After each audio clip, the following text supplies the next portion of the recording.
Eh bien salut tout le monde, c'est Maître Otaku et on se retrouve aujourd'hui avec une nouvelle vidéo. Comme promis, c'est un top 10 spécial anime de sport.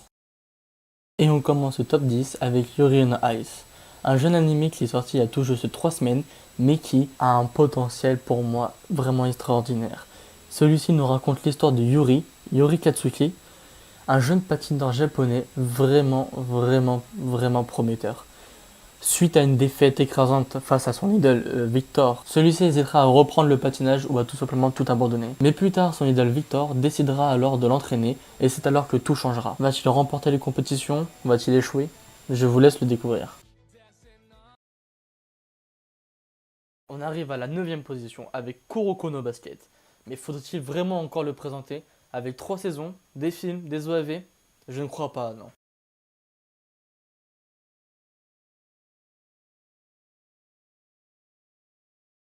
Et en 8ème position, nous retrouvons Prince of Stride Alternative, diffusé maintenant il y a quasiment un an, en janvier dernier. Pour commencer, le stride c'est quoi? Le stride est un sport extrême où s'affrontent des équipes de 6 personnes. Ces derniers doivent se passer le relais au cours d'une course frénétique jonchée d'obstacles divers. L'académie Honan ne participe plus aux compétitions faute de membres. Malgré tout, les deux lycéens sont bien décidés à redonner vie au club et à créer une nouvelle équipe. Mais franchement, c'est un anime qui m'a vraiment plu. Ça a été un petit peu long à démarrer, je trouve, mais une fois lancé, on l'arrête plus.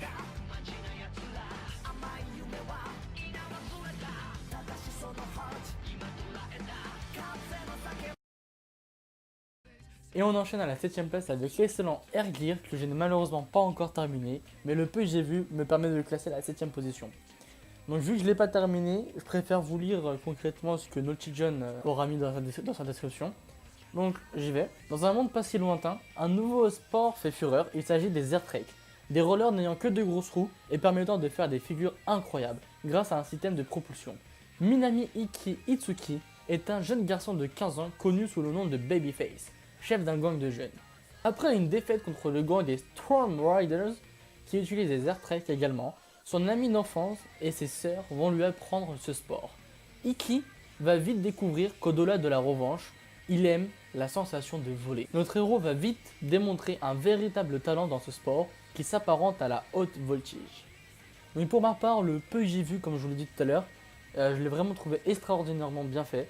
J'adore le graphisme, j'adore l'histoire. C'est vraiment un anime top. Je classe à la 7ème position parce que je le trouve un petit peu vieux. Mais franchement, il en vaut le coup.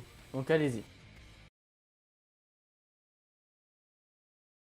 Et à la 6ème position se glisse Shirdenshi, un anime fraîchement débarqué puisqu'il est diffusé pour la première fois en juillet 2016.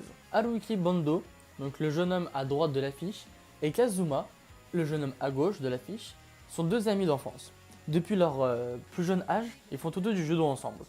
Mais arrivé à l'université de Meishin plus précisément, Kazuma eut envie d'arrêter le judo pour se lancer dans le cheerleading masculin. Haruki, de surnom Haru, lui a décidé d'arrêter le judo pour raisons personnelles. Kazuma l'a embarqué dans sa création du club de cheerleading masculin.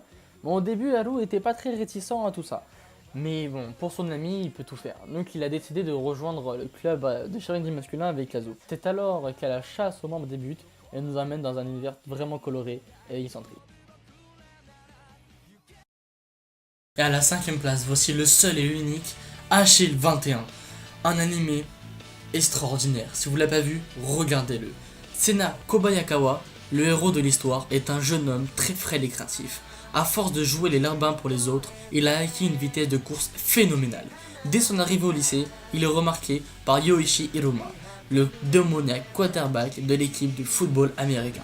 Si au début Sena accepte d'en faire partie en tant que simple responsable, il va rapidement devenir Achille 21, le mystérieux running back de l'équipe.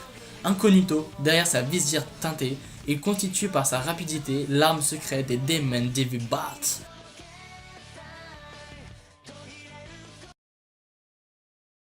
Et à la 4ème place, nous prenons un petit peu d'auteur avec IQ, cet animé vraiment magnifique.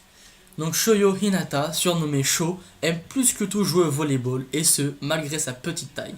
Malheureusement, suite à une sévère défaite, son club de collège a été dissous, tous les membres étant partis.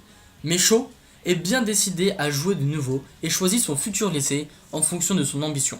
Il intègre donc le lycée Karasuno où a joué son idole, le petit géant, tout en espérant faire aussi bien que lui. Pour ceux qui l'ont raté, la saison 3 commence à être diffusée il y a maintenant moins d'un mois, donc allez-y, c'est vraiment top.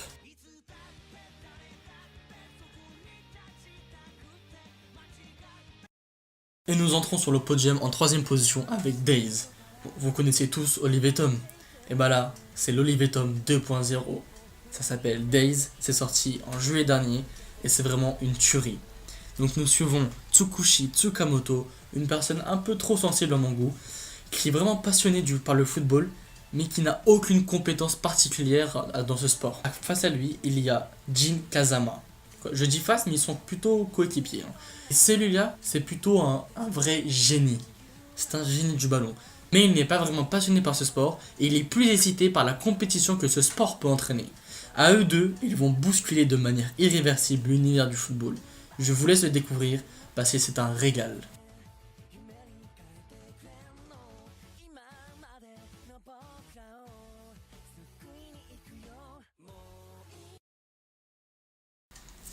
Et en deuxième position se classe All Out. Il est sorti il y a 3 semaines et j'adore.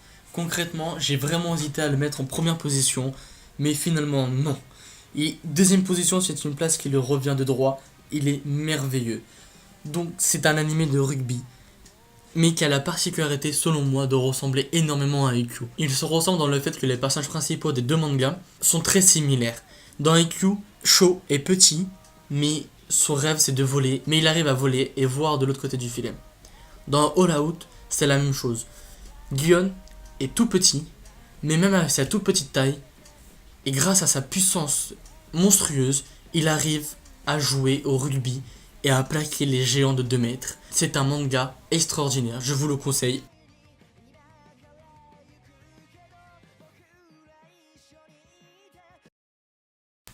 Et nous sommes maintenant à la première position où Hajime no Ippo prend place. Ippo est un jeune garçon de 16 ans, tout ce qu'il y a de plus ordinaire. Il passe son temps à aider sa mère et à tenir son affaire de pêche. De ce fait, il n'a pas d'amis. Un jour, alors qu'il se fait maltraiter par une bande de jeunes plus âgés que lui, Takamura, un des plus grands boxeurs, lui vient en aide et l'emmène dans son club de boxe pour le soigner. Une fois remis sur pied, Ippo s'essaye à la boxe suite à une proposition de Takamura. Et il se révèle posséder une force incroyable. Takamura, subjugué par la force du jeune garçon, il lui propose de venir s'entraîner dans son club. Ippo découvre alors en lui une véritable passion pour la boxe. De plus, il est extrêmement heureux d'être aux côtés de Takamura qu'il voit comme son modèle. C'est alors que débute une longue aventure semée d'embûches pour le jeune Ippo. Pour ma part, cet animé est vraiment le meilleur animé de sport que j'ai pu voir pour le moment. Il est vraiment génial, même s'il y a quelques passages qui au bout d'un moment t'ennuient un peu. Il t'ennuie un peu, hein. Concrètement à la fin de la deuxième saison tu te dis merde, c'est quand la fin du combat quoi. Parce que le combat ça fait déjà 4 épisodes qu'il dure, tu commences à être fatigué un peu, tu te dis bon voilà quoi, c'est un peu chiant, mais bon j'adore quand même cet animé, c'est pour ça qu'il est en première position.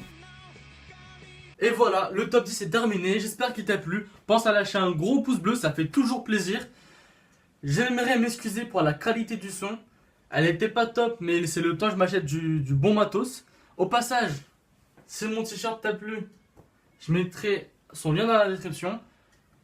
Pour le décor, c'est normal qu'il ait changé, je suis pas chez moi, je suis au travail. Donc, ciao!